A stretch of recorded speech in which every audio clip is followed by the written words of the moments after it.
Shalom kekasih Kristus, kita ada sebagai manusia dikarenakan persaingan dari 15 juta sperma yang berhasil masuk ke indung telur. Berhasilnya kita menjadi manusia bukan semata-mata karena persaingan, melainkan sesuatu yang spesial di mata Tuhan. Hari ini, apapun keadaan dan kondisi keimanan kita semua, doa dan harapan saya selalu ada dan terus tertanam dalam kebenaran Tuhan. Pendengar yang dikasihi Tuhan, melalui renungan melekat dalam Tuhan pada hari ini, saya ingin kita semua tetap mengenal nilai diri yang melekat pada kita, sehingga kita dapat mengerti dan memahami apa yang telah Tuhan berikan pada kita. Mari kita berdoa. Tuhan Yesus, terima kasih buat kesempatan yang indah pada hari ini. Biarlah firman yang Engkau sampaikan melalui renungan ini dapat membawa keimanan kami untuk terus fokus kepada Engkau dan membawa kehidupan kami untuk terus berharap kepadamu. Kiranya firman-Mu juga membukakan hati dan pikiran kami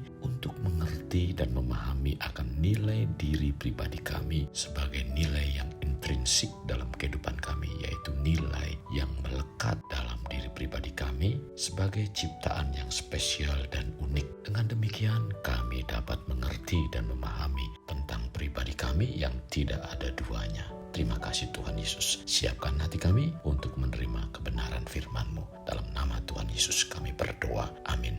Melekat dalam Tuhan bertema terbebas dari persaingan. Firman Tuhan terdapat dalam Lukas 9 ayat 46. Demikian firman-Nya. Maka timbullah pertengkaran di antara murid-murid Yesus tentang siapakah yang terbesar di antara mereka. Para pendengar yang dikasihi Tuhan Yesus, orang yang hidupnya tidak mengenal otoritas pribadi yang telah Allah berikan pada dirinya, sedikit atau banyak akan menimbulkan persaingan. Persaingan ini muncul karena ambisi pribadi yang ingin menunjukkan siapa yang lebih baik. Sikap demikian dapat menyebabkan pertengkaran, dan inilah yang terjadi terhadap murid Yesus. Mereka bertengkar tentang siapa terbesar di antara mereka. Kisah pertengkaran para murid tercatat dalam Lukas 9 ayat 46-47, Matius 18 ayat 1-2, demikian juga dalam Markus 9 ayat 33 dan 34. Pendengar, Kristus Yesus tidak menyediakan keunggulan seperti itu dimanapun dalam gerejanya. Tetapi Allah memberikan kuasa dan otoritas pada setiap ciptaannya berbeda. Dan semua itu untuk saling melengkapi satu dengan lainnya. Maka dengan menjalankan otoritas pribadi, kita membangun diri sendiri sebagai orang yang unik dan asli. Pikiran seperti ini terkadang bertentangan dengan kenyataan dalam hidup sehari-hari bahwa kita harus bersaing dengan orang lain. Pendengar yang terkasih, jika tahu siapa diri kita, tentunya tidak dapat dengan mudah untuk dimanipulasi oleh mereka yang ingin memperalat kita. Apapun yang kita lakukan, seharusnya kita menyadari bahwa itu merupakan tujuan Allah yang harus kita kerjakan sebagai tugas dan tanggung jawab yang telah Allah taruh pada pribadi kita. Dan itu bukan sedang berusaha meningkatkan ego kita, mengalahkan persaingan, atau merendahkan orang lain. Semata-mata kita hanya ingin mewujudkan diri pribadi yang sebenarnya dalam pemenuhan tujuan yang Allah berikan kepada kita. Kekasih Kristus, demikianlah hendaknya kita lakukan. Bahkan janganlah pula kita mudah terintimidasi oleh orang lain. Sesungguhnya tidak ada yang dapat mengancam otoritas sejati kita. Meskipun beberapa orang mungkin mencobanya dengan mengintimidasi, memprovokasi. Sebab kita tidak untuk mencoba mengalahkan mereka, karena yang kita lakukan hanya menjadi diri kita sendiri. Sesuatu yang harus diingat dan diketahui, jika kita mencoba melalui manipulasi atau paksaan untuk memaksa orang lain setuju dengan gagasan-gagasan kita kepada mereka, kita akan bekerja melawan tujuan-tujuan Allah Bapa, Sang Pencipta kita. Allah Bapa sebagai Sang Pencipta ingin agar kita membangkitkan kemampuan dan panggilan diri kita sendiri, serta jangan mencampuri urusan orang lain agar kita tidak dapat menghilangkan kebutuhan apapun yang dianggap perlu dalam persaingan secara terbuka atau halus dengan mereka. Kita melakukan ini semua karena kita mampu bekerja sesuai dengan otoritas yang ada pada diri kita sendiri. Dengan sikap demikian, kita terbebas dari persaingan.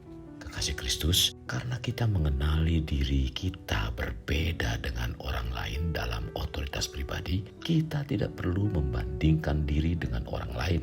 Kita tidak terus memeriksa kemajuan pribadi kita dan membandingkannya dengan hidup orang lain, lalu mengukur dan menilai apakah mereka melebihi kemampuan kita atau di belakang kita. Kekasih, untuk menghindari persaingan seperti ini, hendaknya kita fokus pada apa yang kita kerjakan dengan mempelajari keterampilan dan teknik baru daripada mengamati orang lain yang memiliki karunia dan kemampuan yang mirip dengan diri kita, sehingga kuasa dan otoritas pribadi yang ada dapat bertumbuh efektif. Kekasih Kristus, kita akan diberkati ketika menjalankan otoritas pribadi karena kita tidak merasa perlu untuk membentuk orang lain menjadi seperti kita. Demikian juga kita tidak merasa perlu meniru orang lain untuk menyamai mereka. Sekarang, mari kita mengenal akan nilai diri kita sendiri. Fokus pada apa yang Allah taruh pada diri kita. Gunakan sudut pandang kebenaran Allah sebagai acuan pribadi kita. Hal ini kita lakukan karena kita tahu bahwa kita memiliki satu penonton, yaitu Pencipta kita yang sedang menyemangati kita untuk melakukan sampai garis akhir. Bila hidup kita melakukan hal yang demikian, percayalah, kita sebagai kekasih Kristus pasti terbebas dari persaingan. Para pendengar yang dikasihi Tuhan, kita adalah ciptaan Allah yang mempunyai nilai yang melekat pada diri kita. Kita adalah ciptaan yang memiliki keunikan. Kita diciptakan untuk melakukan sesuatu yang spesifik dan diberi kemampuan untuk memenuhinya yang seharusnya bebas dari persaingan dan perbandingan, sehingga tidak merasa iri terhadap orang lain. Jika orang lain dapat melakukan hal-hal tertentu lebih baik daripada yang kita bisa, ini jangan membuat diri kita merasa lebih rendah. Mengapa tidak? Karena itu bukan urusan kita, sebab kita dapat melakukan hal-hal yang orang lain tidak bisa lakukan. Pendengar, timbulnya persaingan dimulai ketika kita merasa orang lain memiliki sesuatu yang lebih besar daripada yang kita miliki dan merasa bahwa yang dimiliki mereka seharusnya kitalah yang memilikinya. Tetapi jika kita beroperasi di bawah otoritas dan hidup memenuhi panggilan otoritas pribadi, itu merupakan sesuatu yang menyenangkan dan tidak menghasilkan kecemasan. Kita tidur di malam hari pun akan nyenyak karena kesulitan-kesulitan ini pada akhirnya bukan masalah kita. Jadi tugas pendengar adalah melakukan apa yang dirancang untuk dilakukan dan kita bertanggung jawab atas segala sesuatu yang lainnya termasuk hasil dari apa yang kita lakukan karena itu merupakan otoritas yang ada pada kita. Pendengar, bila kita mengerjakan itu semua dengan tertuju pada Allah Bapa, percayalah kita akan terbebas dari persaingan.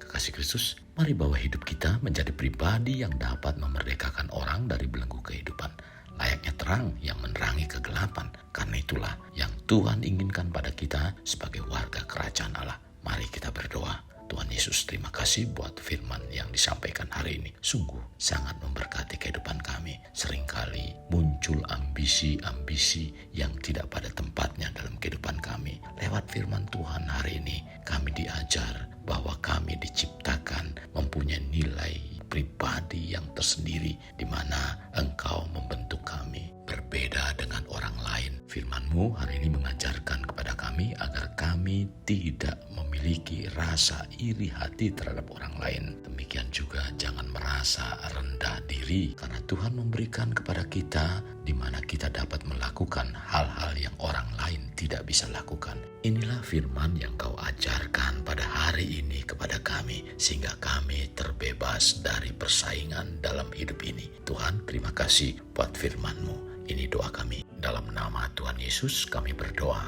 Amin. Kasih Kristus, mari kita akhiri dengan mengendahkan kedua tangan kita.